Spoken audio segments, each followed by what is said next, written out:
yaray inta sida uu gudbo hooyooyinka markay cusub yihiin waxyaabaha ay sameeyaan waxaa kamid ah ama hooyada markii xitaa dhasho ay tahay ee caruur kale ay soo dhasho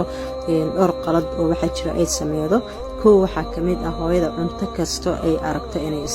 iska cunto ay isticmaasho waxa kale oo kamid ah hooyada hurdo badan inay maalinkii oo dhan iska hurdo sariirtaas ay saaran tahay wax dhaqdhaqaaq aysan sameynin nafteeda siyaabaha kala duwan oo loo daryeelo hooyooyinka xaamilooyinka ah looga baahan yahay inay u daryeelaan inay isku daryeelin waxa kale oo ay sameeydaa biyo qandac ah ama diiran inay ku qubaysato had iyo jeer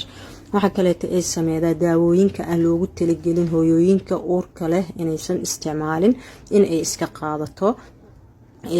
oo mar walba qaladaad badan ay uga imaan karaan dhammaan qaladyadaas iyo qaladyo kasii badan waxaa laga rabaa inaad ka foojignaatid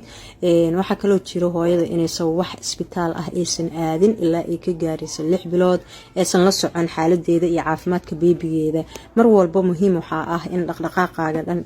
aad la socotid oo dhaqtar aad ku xirnaatid hooyada mar walba waa inay ka foojignaataa qaladyadan aan hadda soo sheegay iyo intaas wax ka badan ay sameey karto waxa kale oo aan rabaa إن شاء الله إنني فائديو وانيسو دغايا كليبكاس مقال aan uga hadlaayo hooyooyinka caloosha jeexmo ama dildilaaca ku imaado waqtiga ay uurka leeyihiin waxyaabaha u fiican la soco kilibka xigo. Assalaamu calaykum wa rahmatullaahi wa barakaatuh.